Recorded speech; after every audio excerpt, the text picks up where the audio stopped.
You're listening to Win the Day with James Whittaker. What we doing live echoes in eternity. Broadcasting from Los Angeles, California. Here's your host, James Whittaker. Let's go. Welcome back to Win the Day. This is your first time here. We sit down with some of the world's true change makers to give you all the tips, tools, and strategies to win the day every day.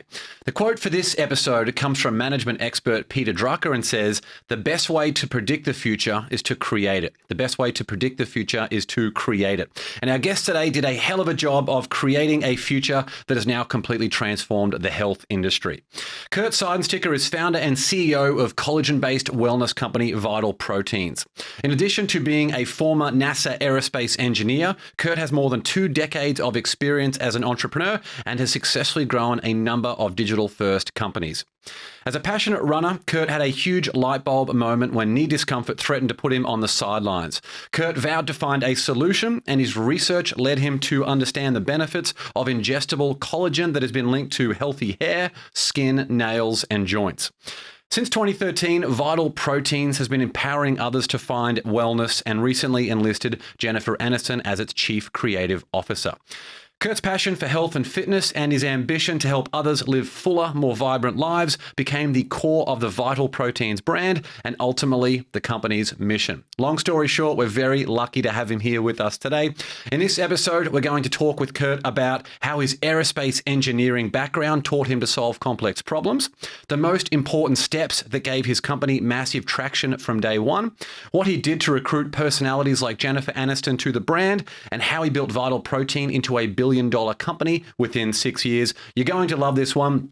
Before we begin, remember that the right bit of inspiration can completely change the trajectory of someone's life. So if there's a friend or loved one out there who needs to hear this episode or could use some help to win the day, share it with them right now. Let's win the day with Kurt Seidensticker.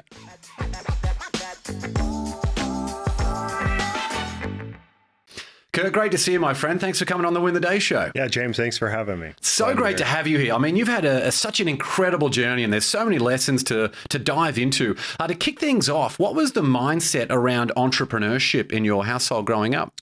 You know, my parents were not entrepreneurs, right? My dad had spent his entire life working for the same company. He was University of Chicago Argonne National Labs, and he spent 50 years at the same job. He worked in nuclear reactor design and I kind of saw that routine. And I think even at an early age, at age 5, I was this entrepreneur, this creative person trying to come up with ideas, business after business, hardworking, and just thinking through. I think I kind of wore my parents out by taking apart things and ideas and trying to do this and trying to do that. And, but I think that, it's interesting to figure out where does it come from? I don't know.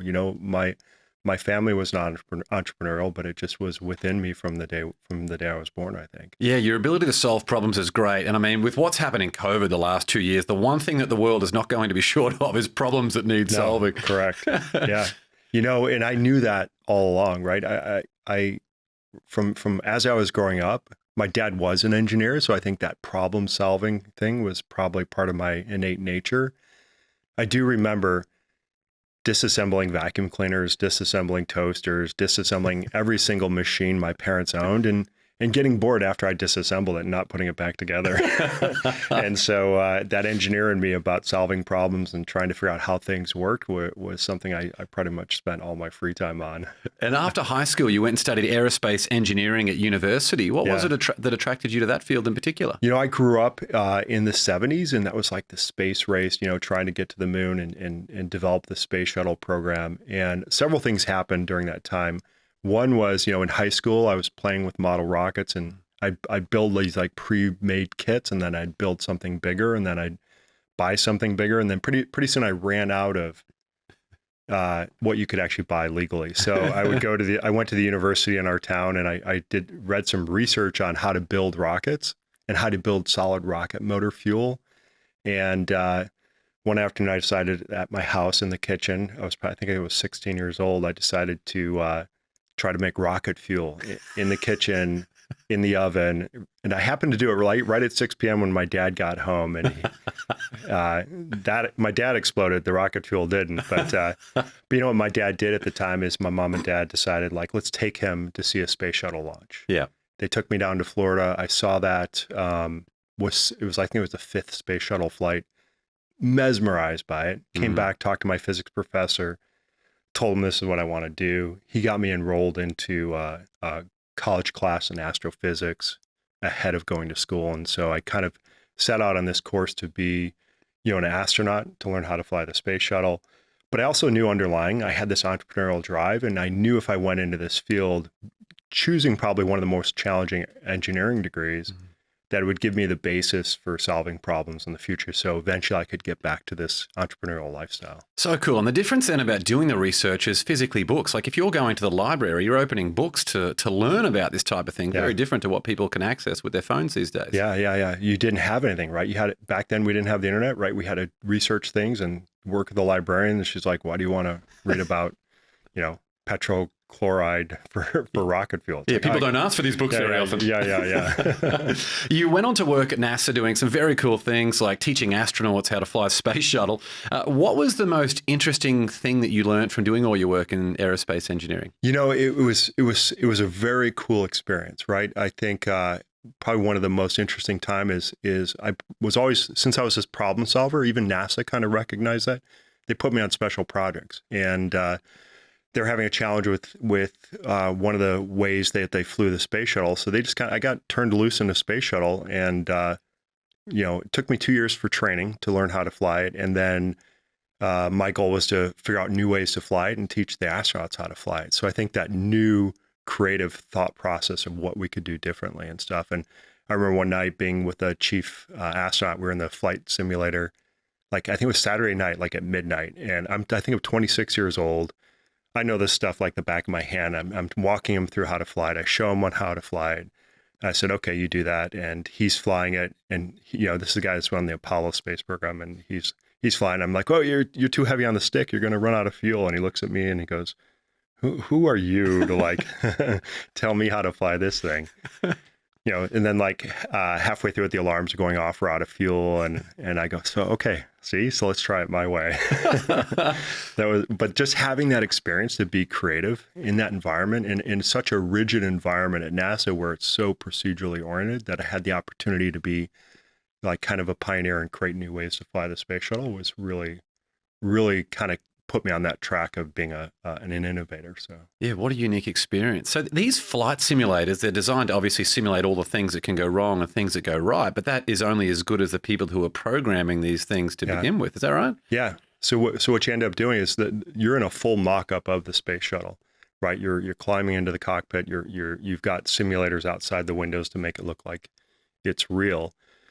What would happen is then the astronauts would go fly the mission, and then post-mission, we'd all get back together and we say, hey, the software didn't quite really work very well. It's like it didn't simulate exactly what happened, and we'd work with another company and update the simulator to match it. The astronauts would come back, we'd fly it again, and okay, that's how it happened, right? So it's this constant iterative process of getting it just a little bit right, a little bit more. Yeah, sounds like starting a business. Yeah, exactly like a business, yeah. Did your concentration in that aerospace engineering, did it give you a method to solve complex problems that you were then able to take to other areas like your work in entrepreneurship? Yeah, I think 2 or 3 things. NASA really, so engineering gives you that problem-solving ability. NASA gives you the process. And I think one thing I learned at NASA was peer review, right? You're doing your problem, show it to someone else. I do this a lot at Vital, I socialize. So go socialize what you think, right? Go show it to other people. And then also just double checking, going through and I am a perfectionist, right? Mm-hmm. NASA even it reinforces the perfectionism and stuff. And so it's just going through and just reassuring what you're doing is correct and constantly validating and stuff like that. But yeah, maybe we'll get into it a little later. I've kind of shifted that paradigm a little bit, and I have a different way of running Vital. So. How do you feel about the work that Elon Musk is doing with companies like SpaceX and Tesla and Starlink, given you've got similar interests? Yeah, that's why I left NASA, right? So NASA is a government program. It was a jobs program. We had the space shuttle program, but I wanted to do bigger things. I really wanted to take that risk and explore space and get out there and do things. And I didn't see NASA at that point in time having the I say character or DNA to actually go do that. There was too much politics involved. There was too much stuff. So I said, you know what I'm going to do is I'm going to go follow my entrepreneurial passion, maybe I'll end up being a billionaire and start my own space program. And so that's kind of what I did. So. Yeah, there's opportunities, isn't there, where Yeah. government they run things way too fat, where people like Elon was able to come in and be like, if we can do this at 10 cents on the dollar, massive opportunity rather than something that's run by the government. Yeah. I had the opportunity to do a private tour at SpaceX with Kimball Musk, and it was incredible to see what they've built there, right? It really, this was in my mind 30 years ago. This is how it needs to be done, right? You need to be able to really create a modern day space program and do things the way that the rest of the world is doing things. So yeah, very inspirational. Was there a particular book that has contributed most to the mindset you have today? No, a lot of it's just been my own creative thought process, right? Taking things apart. You mentioned Peter Drucker. No, you mentioned Peter Drucker in the beginning. I did aerospace engineering, but I also did marketing, and I also did MBA work and legal work as well. But Peter Drucker was a big influence, I think, on the early days. I think also, just learning, constantly reading and constantly following things, right? I think I've basically made it up as I went along, like what was in my mind and what should be done. So. You've had failures along the way, as every great entrepreneur has had. You've had challenges with family, your own business, all of these different parts of your career. Was there a single sense of purpose that carried you along that journey right up until you've created Vital Proteins? The journey is the entrepreneurial journey, right? I think you no matter what, you talk to my kids, you talk to anyone who knows me, I have an idea, I'll pursue it, kind of create it out of nothing. And then, if it doesn't work out, that's not the end of it, right? It's either you keep going on that idea or you have another idea. And so there's been probably 10, 15 businesses I've started. Probably 3 of them have been successful. Vital, of course, massively successful. 1 or 2 of them supported myself and my family. But the idea is never giving up. I think that's the key, right? Never giving up, always coming up with ideas. But I think that's always my passion, and not letting failure get you down and say, okay, I'm not cut out for this. So, when it came to Vital Proteins, what was the problem that you wanted to solve with that, and why did it fall on your shoulders to do it? Yeah, it was here. I was actually thinking, I was just finishing up one business idea that I had sold, and then was looking at my next business venture and just really focused on running. Vital was not in the plan at that point in time. I was working on another business idea. And as I'm running, I'm like, oh gosh, I'd go out running, I'd do a long run, maybe 10 kilometers, and I'd come back and my joints were just killing me. Like someone was shoving a knife into them. And that was new for me, right? I had never experienced pain. I really don't ever have any injuries. And talking to my daughter at the time, she was in medical school, and I said, what's going on here? Because her and I used to always run together. And she goes, well, you're probably just getting bone-on-bone rubbing. And it's like, wait a minute, what? It's like, doesn't sound good. That doesn't sound good. It's like, well, why is that? She goes, well, you probably just wore down your cartilage and stuff. And that thought process, like, okay, I wore it down. How do I build it back up? And it's like, you can't. It's gone. It's like, no, I want to build it back up. And so kind of taking on that challenge of what is not traditional knowledge, right? And say, how can we do things differently? I can always see things a little bit differently than most people. So I said, okay, let's look at a study of how we can build back joints. And we pulled out this paper of glycine's essential role in collagen synthesis. And, once we knew the joints are, she knew, I didn't, the joints are made out of collagen, and how do we make collagen grow? And glycine's the key amino acid to stimulate collagen growth. And about the richest source of glycine is collagen. It's kind of like, it's simple today, but back then it was like, oh, that's great. And didn't know that. And so once you looked at how much glycine you needed, you could calculate how much collagen you needed, and it didn't exist, right? You needed basically 10 grams of glycine a day, which is roughly, 40 grams of collagen, 60 grams of collagen a day. And at the time there was tablets in the market. You calculate, it's like, okay, I need 100, 120 tablets a day. And I'm like, I can't even take one pill a day. Every 5 minutes for the entire day. Yeah. And so then that was the thing. It's like, I was taking protein shakes at the time, like whey protein, and I wanted to get into a more of a paleo diet, get off dairy, and I didn't like the plant proteins. And I'm like, this is a perfect opportunity to kind of put these together and create a new category of a powder. I immediately, when I read this paper, I go, wow, that's a vital protein. And I'm like, I have an idea. I'm going to create a whole new category. Like this all happened in 20 minutes. I'm going to create a brand new category of protein that separates plant protein and dairy protein and create this collagen powder that's a functional protein that provides all these health and wellness benefits to it. How'd you thank your daughter for the insight? She had some stock in the company, so that's her thanking. So she kept saying, like, throughout, she went through medical school and her residency, and she's an assistant professor teaching anesthesiology at Stanford now. And I'm like, she's asked a few times, can I come work with you? And it's like, nope, can't. You have such a great career, you're not going to do it. But that's my thank you to her. We'll be back with the show shortly. If you're a business owner and have a podcast of your own, we've got a free gift just for you. It's called the Recurring Results Roadmap, and we've created it to give you a detailed blueprint to scaling your business using your podcast. So if you're overwhelmed with a never-ending to-do list, struggling to work on the business instead of in it, or simply want the formula to massive business growth, this is for you. Click the link in the show notes and download a free copy of the Recurring Results Roadmap. It will show you exactly how you can use a podcast to maximize your business revenue. All right, let's get back into the fun. Yeah, so it's a good thing you gave her stock for the 20 minutes rather than paying her by the hour for that one idea. Right, yeah. What was the moment or that aha moment when you realized that, wow, this simple idea is actually going to be something that's going to create an entire category and completely change the face of health and nutrition? It was right then and there when I read that paper and recognized that the amount of collagen your body needed was on that 20, 40, 60 grams per day dose. I saw that as a functional protein category that didn't exist before. So that was like, I think it was September of 2012 that I recognized that this is a whole new category that can be created that isn't really existing today. So, and then one of the biggest challenges, though, is educating every single one of those customers around the benefits of that and why that's important. How did you go about that educational piece? Yeah, that was kind of the key, right? So initially, I had launched the business. I think it took me about a year to develop the product in the company. Right when I had the idea, I went and built my own factory to start creating it. But then once I launched the business, getting the word out there on a brand new category was a challenge, right?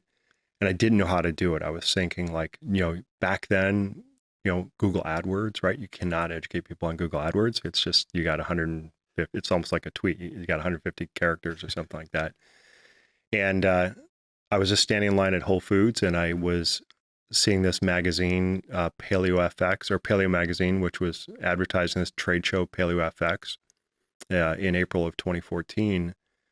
It was like, I think this is March, 2 weeks before the show. And it's like, oh, I'm going to go there. I'm going to set up a trade show booth, and I'm just going to talk to people. And I went there, and it turned out to be transformative, I think.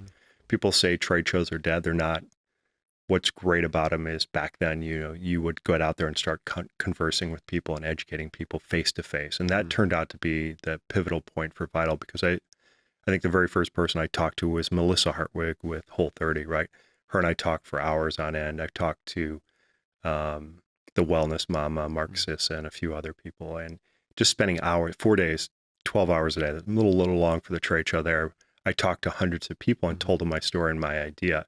They then became advocates for everyone out there. They had the voice, they had the platform.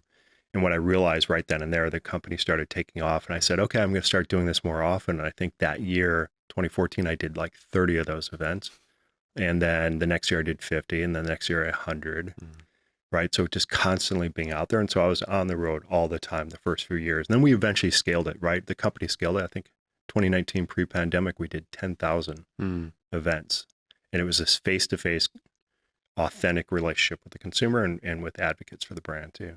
I want the Win the Day community to really understand this. The amount of work that was required, there's so much to unpack there, the amount of work that was required there compared to someone who might have similar aspirations, but their only thing is once every week or every 2 weeks standing at a farmer's market. I mean, you're out there going to every single event that you could find, having conversations with as many people as you possibly could. And even though your goal at that point was to probably educate a whole new audience, you probably learn a whole bunch of different things from all those relationships that you have. How did your product or brand change as a result of those conversations you had with people at a grassroots level early on? Yeah, once people knew who the brand was, I was hearing more and more about what their issues were, right? Originally, I had gone in there thinking this was like a recovery product, like in the protein category. And then what I was learning from consumers then is they were telling me everything of why they loved it. They were telling me this was helping, they could have had rosacea, or they could have had digestive issues. And suddenly I was realizing that this product was more wellness focused than just one specific purpose. And so that kind of changed our marketing strategy to be more of a wellness platform versus just a specific product for recovery. And then also just getting feedback. Oh, people come to you, say, you know what you should do this, or like this helps me with this. And so that constant interaction and feedback, which you cannot get from a consumer study group, right? You can get people who may or may not have heard, you don't get that in-depth knowledge. And especially for me as a CEO, being out there every single day talking to people and talking to hundreds of people or thousands of people in a week, I can culminate a set of information that I can set the organization on a direction of what needs to get done because I hear the voice of the consumer. When did the distinctive packaging first come in? So the packaging we have today. Yeah. So I think what happened was in 2015, I realized two things. One is that I had done the graphics design work originally, and it was time for a refresh because I had originally gone into this idea of, because the first two shows I did was Paleo FX and then Ancestral Health, right? And those two were very about long-term nostalgia. And if you look at the way I created the brand, some of the brand idea was I wanted a modern look to it, but I wanted also a nostalgia look to it. And I didn't know anything about consumer packaging. And a lot of people say that early in the days, like, your stuff isn't following the standards. I know this is just what's in my mind. And so what I did is I refreshed it to be more colorful, right? Because it was white with blue. And then I came up with these platforms of color to indicate the different product positioning. And that was kind of transformative too, because no one was, you look at the dietary supplement aisle, it was all white, it was all yellows, it was all greens, it was all really browns, and nothing was there. And so Vital really came out with these very poppy colors. And I will give some credit to Apple. They had kind of influenced me a little bit on the design aspect to come up with something very modern and then hold back that nostalgia that people were wanting for familiarity. Yeah, you can still retain the quality even having those vivid colors. Yeah. What about the role of being in an industry where tribalism was important? And what I mean by that is it sounds like a lot of the trade shows that you went at would have communities that are big with people who are big in like CrossFit, things like that, which these are industries that have very big tribalism, those communities. Those people are fanatics. They'll pay for the most part, whatever it takes, if it's a product that they believe aligns with their personal values and that tribe that they're part of. How important was that in that early success rather than trying to target everyone? Yeah, I didn't try to target everyone, right? I think the CrossFit community was great because they are tribal, right? And this actually solved the perfect plan for them, right? Because they're trying to be paleo, they're trying to be off of dairy. And this solved their really intense workout schedules that they had, or workout routines where they're really beating up their bodies, and this helps the repair, helps them get the protein that they wanted. And, they became very loyal advocates for the brand as well. And I will say, over time, we got a little bit lost.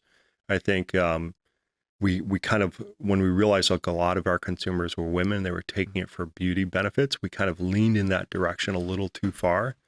And we lost the CrossFit community for a period of time. And we went back in 2019 and 2020, and they were like, oh, I thought you guys were just a beauty brand. It's like, no, we were here, 5-6 years ago, right? And I think the understanding is that you can't forget your roots, and you have to kind of be true to that. And when we leaned back into that, like when we leaned into beauty, our growth slowed. And then when we got back to our normal path for wellness and reattaching to that overall broad pillars of wellness, the growth came back too. Wow, you can never stop learning. There was something you said before, almost a bit matter-of-factly. It was in episode 67, our mutual friend, Brett Thomas, founder of Kavoo Ventures, he actually gave you a big shout out and said that you had this incredible insight to establish a strong manufacturing base early on. That must have been a massive risk for you at the time. How risky did that decision feel to have your own manufacturing base? Because he had mentioned on the show that was obviously put your business in a lot stronger position compared to all of the other competitors that would come out there who didn't have as big a margins. So there's many aspects to that perspective. So I think, yeah, it was a big risk, right? A funny note is probably ended up in my divorce, right? Because my wife at the time was thinking, what the hell are you doing building a factory on a company that isn't even proven to be successful yet? I had a good moment in Expo West in 2012 when I was looking at creating a brand. I was working on another brand. And I talked to this guy at the Hilton Hotel there, like as you do at trade shows, and he mentioned his business. And he said 3 things I did. He goes, I had this fabulous business, a great brand. I had a contract manufacturer that was building it, and these distributors that were distributing it. And I had retail customers or retail brick and mortar stores that were going to sell it for me. And he goes, I was bankrupt in like 8 months. And he said the contract manufacturers were, charge 20% basis points on, or 20% on your overall operating expenses. The distributors wanted money, and the retailers, you have to get your brand out there. You're responsible for moving your product on the shelves, not the retailers, right? The retailers will position it for sale. And I looked at this and I said, wow, I heard that advice. I'm surprised I heard that advice, but I used that as my pillar. Like when I started Vital, I said, you know what? That guy, I remember that guy. I'm going to build and manufacture myself. So, and I didn't have a lot of capital either at the time, right? And I knew you go to a contract manufacturer, it's a big purchase order and it's a big risk. Here, if I just built this factory, well, whatever, I could produce 3 units, or I could produce 1,000 units or 2,000 units. I could fluctuate what I needed on a daily demand based on where the business went. And so I did that intentionally so that I would have marketing dollars, right? I'd have that additional 20% of operating expenses that I could now apply towards marketing and really get the word out there about the brand. And that was, like what Brett said, that was critical to our success because we had better gross margins. We had more marketing out there. Let me get the word out there. And because I was focused on the marketing ahead of time, we didn't go into retail until 2017. So we spent the first 4 years just direct to consumer, and we got so much product awareness and brand awareness and fanatic consumers that when we did our first launch in Whole Foods, I think Whole Foods has said we're the best product they've ever launched because it just flew off the shelf because we already had built that consumer base, right? And we did direct store distribution with them. We didn't go through a distributor. And so all those things together, vertically integrating with everything that we did, was probably key to our success for profitability and for growth. From a mindset perspective, was having your own manufacturing facility something like a manifestation of like the burning the ship scenario, like I'm all in on this, there's no turning back now, or were you already 110% committed to that journey? I was committed to Vital, but from my other passive businesses, I've done other businesses where I invested so much up front to make the perfect system and the perfect perfect technology or perfect resources for the company, and they didn't work out, right? My philosophy was always Vital had to earn every dollar it needed, right? I kind of starved it, almost like starving a fire of oxygen. And I invested in that first facility, but I built basically a 3,400 square foot facility. We probably needed 5 times larger than that. But then you know what?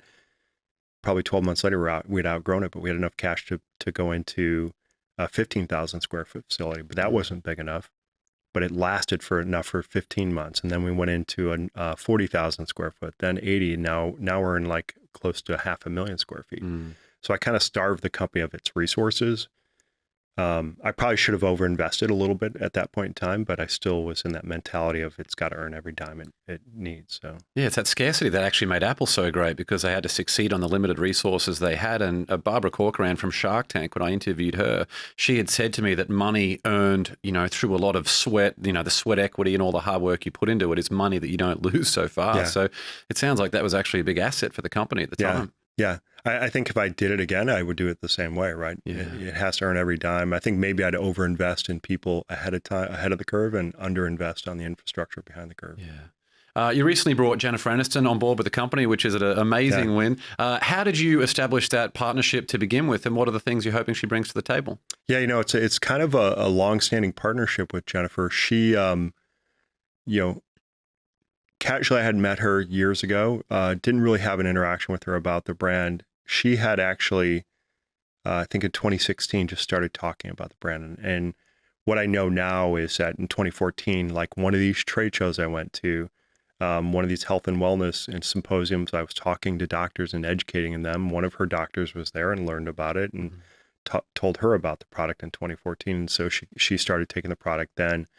2016, then March of 2016. This is side note real quick. I made an investment. I said, okay, time to invest in people. It was just me up until 2016 and my nephews and nieces who were working for the company. I'm going to hire 16 people, really focus on this strategy of getting out in the field and talking to people. And I said, well, this better work within the next 18 months or we'll be out of cash. 6 weeks after bringing these 16 people on, Jennifer Aniston talks about vital proteins in Well and Good article, then in People magazine. And it was like, it lit the company on fire. And she was doing this just authentically.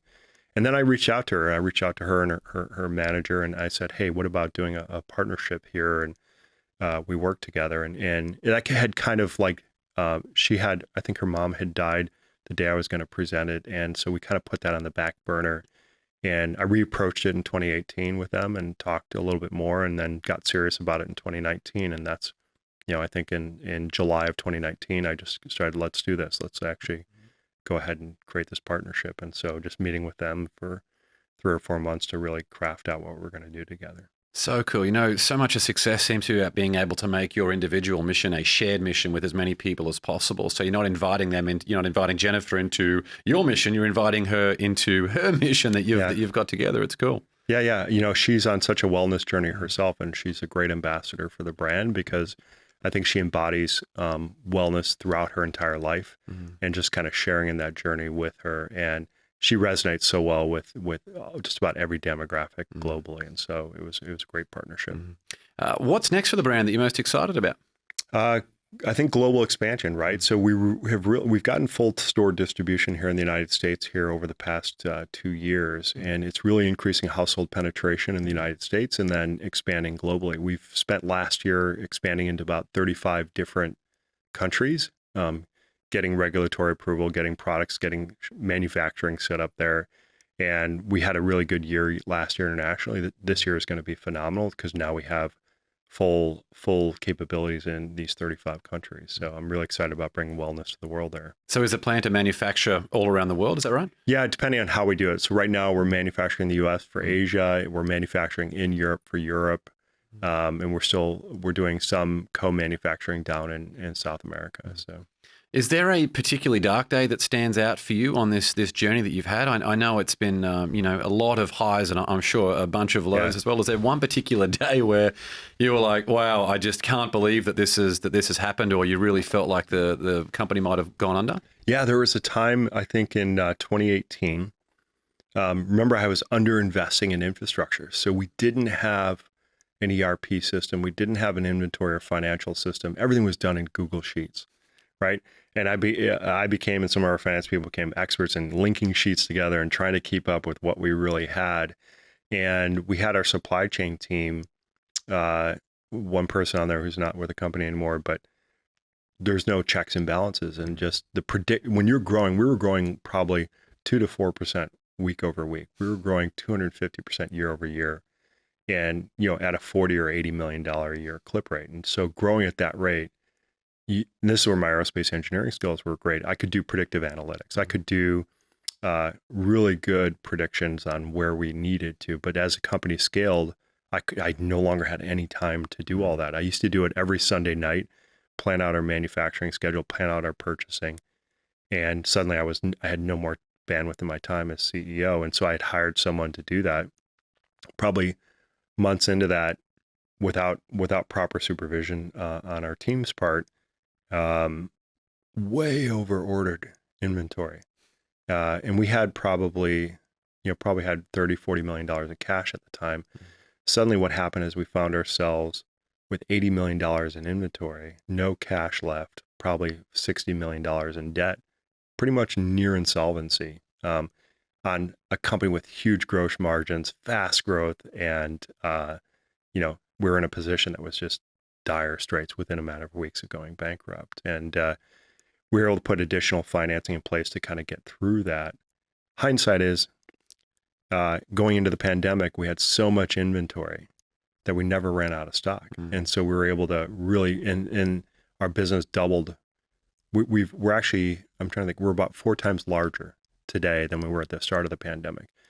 But because we had all that inventory, right, we had no issues with international, because we manufacture a lot down in South America, and everything just worked out well. So, and there's been huge challenges for manufacturing, hasn't there? Pretty much every industry with the pandemic. Which was beneficial that we had our own manufacturing, right? It was beneficial that it was like just by luck that we were way, way overstocked on our inventory. And then we had our own manufacturing when the pandemic hit. And I think, I look at that time where we almost ran out of cash as a very high risk point that we didn't know if we could get through it without doing another raise or doing something. And but it actually turned out for our benefit because we had so much stock and inventory going into 2020. So, wow. Speaking of the pandemic, it's still here, 2.5 years into this journey. What have you learned about yourself personally in this time?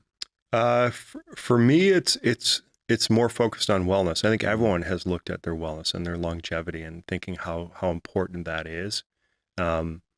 So for me, it's really maintaining that as always top of mind, health and wellness. And I think, I've also realized that the company, when pre-pandemic, like my office, we built a new corporate headquarters in Chicago. My office was kind of that central hub of people coming and going and 5-minute meetings here and there, and really making almost every single decision of the company. And so what I've realized during the pandemic is that as we've all dispersed and we're not working out of the office, that we're doing these Zoom calls. And so the dynamics and the culture has changed a little bit, but really empowering my leaders to be more leaders and not being dependent on my tactical decision making and them being more tactically empowered and me being more strategic. So saves your time as well. Yeah, I love that. If you were working with a solopreneur or someone who was thinking about starting their own business who wanted to become a huge success, what are the things that you would take them through at the start so they could start that journey of business growth? Yeah, a few things. I had over my career, but also with Vital, I've kind of created these entrepreneurial mantras that I've taught everyone at the company. And I think you go anywhere inside of Vital and everyone can recite them and they know them by heart. But there are things I've learned how to be successful. And some of them are like progress over perfection. I mentioned when I worked for NASA, it's all about perfectionism, right? But you don't make any progress. That was my challenge at NASA. I wanted to do more things. And the 80-20 rule, right? And the idea is that you can be successful and move quickly. So I always teach the company, move very quickly, progress over perfection. And a lot of people want to do so well with their work and they want to be really good, but you miss the market opportunity because you don't get a market to product. You're spending so much time analyzing, you don't get it there. So that's one of my biggest things. And I always talked to a person this week and it's like, progress over perfection. It's like, we want to wait until it's perfect. It's like progress over perfection. Let's get it out there. We can always improve upon it because you're going to learn things that you didn't even know, that you weren't even considering by getting it out to market or getting it out there and socializing it. The other one is part of that progress over perfection is fail early, fail often. Meaning failure is probably the biggest element of success. And if you're afraid of failure, you're afraid of success, right? Because you're not out there actually learning from your mistakes. You're not actually out there improving what you're building. And so the idea is don't be afraid of failure because that leads you to perfectionism and that leads you to not making progress and stuff. So. A thing we talk about on this show a lot is how you respond to adversity when it inevitably strikes is what separates ordinary people from extraordinary achievers. And it sounds like just that attitude to failure has been a big springboard to you as you continue to, bounce between different careers and different industries. Yeah, absolutely. And just having started other business and realizing what I did wrong in those and taking that with me to do it right this time. And, I think the other thing is just always having a calm demeanor, right? People are like when you're building a company that's on fire and things are like, you're trying to create, you're basically creating something from nothing. When you're starting a business, there's no infrastructure and you got to hire the right people who understand that. But it's like just maintaining that calm demeanor and confidence gives people like, okay, we can do this. And suddenly what ended up happening, people said like, what brings the culture of a company? And I think it's pride because you have all this going on and like, you're trying to do this stuff and you have this little micro success or another success and another success. And it builds this confidence, but also builds this pride that you did this and you were able to do that. And the whole company then just rises up like, we can do this, right? And you'll find that pervasive at Vital.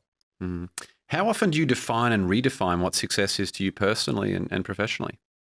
Have you got a goal setting process or anything like that in particular, or is it more just the analytics of how you run your life with your business?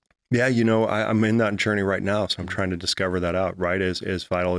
I had done a partial sale to Nestle, and now I'm trying to figure out what's next in my life, and really trying to set that goal. I feel like Vital was that goal that younger me had set out to accomplish, and now I've got to really reflect on what's next in my life. So. You've already put a tick next to that one? I put a tick to define it, yeah. So we'll figure that out, right? So good. And final question before we move into the Win the Day rocket round. On your best day, what's an affirmation that you would write on a flashcard to show yourself on your worst day? Wow, that's a great question. I would say keep moving forward, right?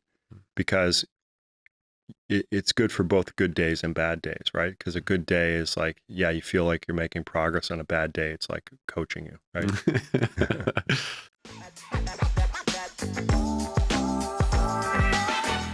So good. Well, let's now move into the Win the Day rocket round. 10 questions for some quick answers. Okay. Number one, what quote inspires you the most? There's a Winston Churchill quote, right? He gave it in the early days. And I have it here. Can I read it? Absolutely. Is that okay?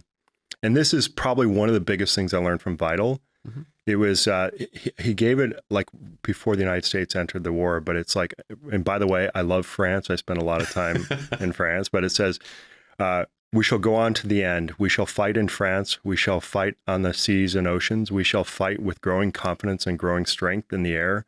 We shall defend our island, whatever the cost may be. We shall fight on the beaches. We shall fight on the landing grounds. We shall fight in the fields and in the streets. We shall fight in the hills. We shall never surrender." That's one of the biggest mantras I've used in my life, is just never giving up. Like if you look at Vital or anything I've done, it's like you set a goal and you never give up. You pursue it with tenacity, right?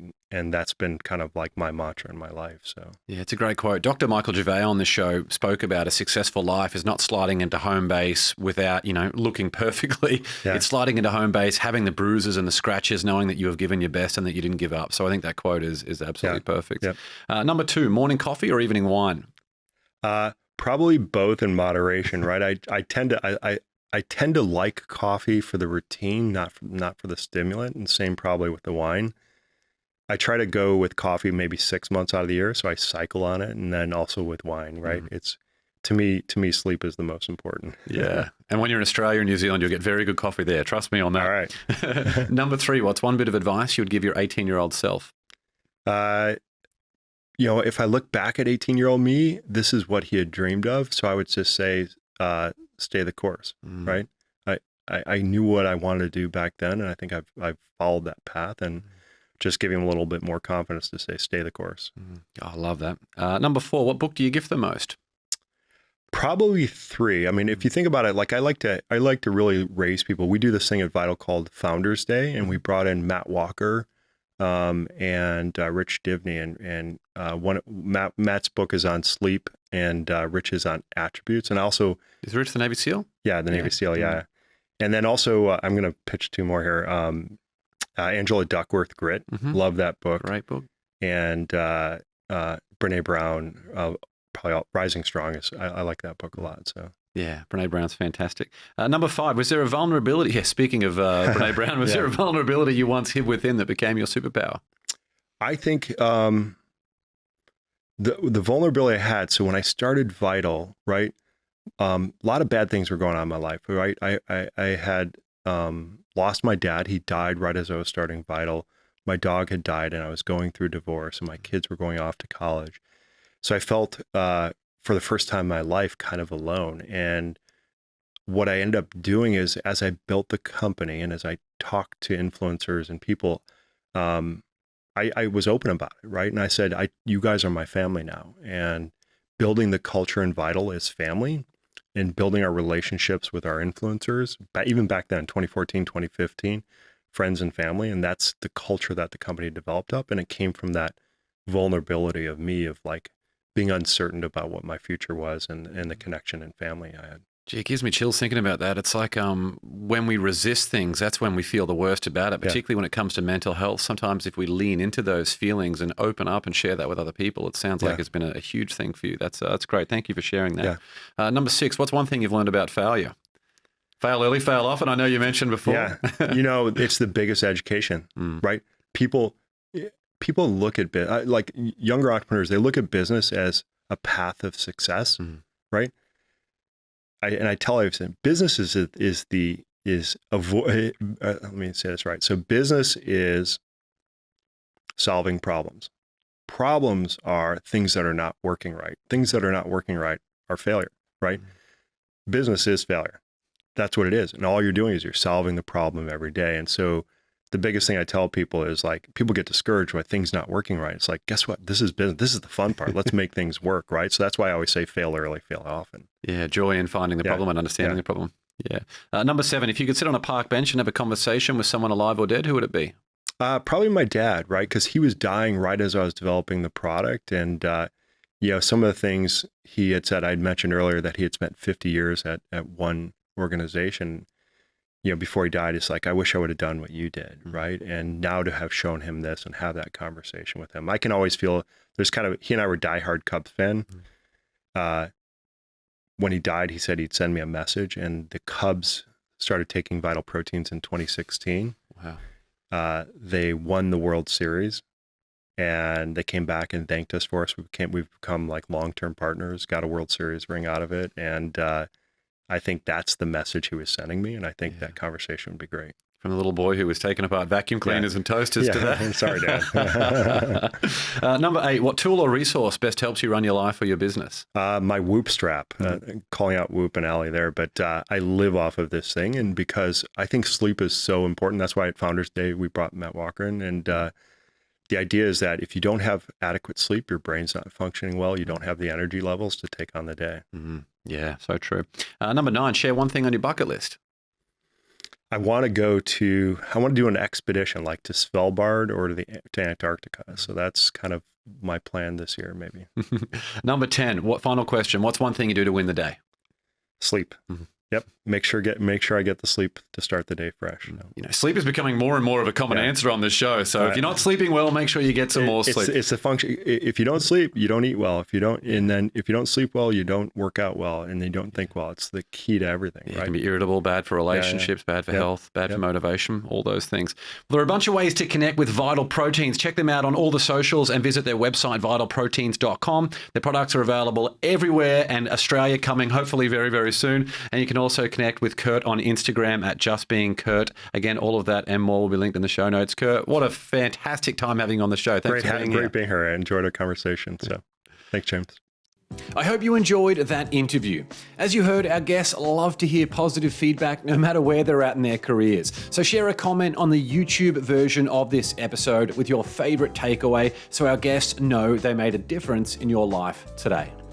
If you own your own business and would like to learn how to grow it using your podcast, download a free copy of our Recurring Results Roadmap. You can find that linked in the show notes.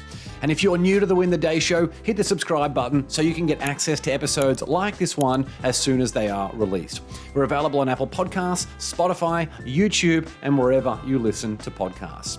Finally, the right bit of inspiration can completely change the trajectory of someone's life. So if there's a friend or loved one out there who needs to hear this episode or could use some help to win the day, share it with them right now. That's all for this episode. Remember to get out there and win the day. Until next time, onwards and upwards, always.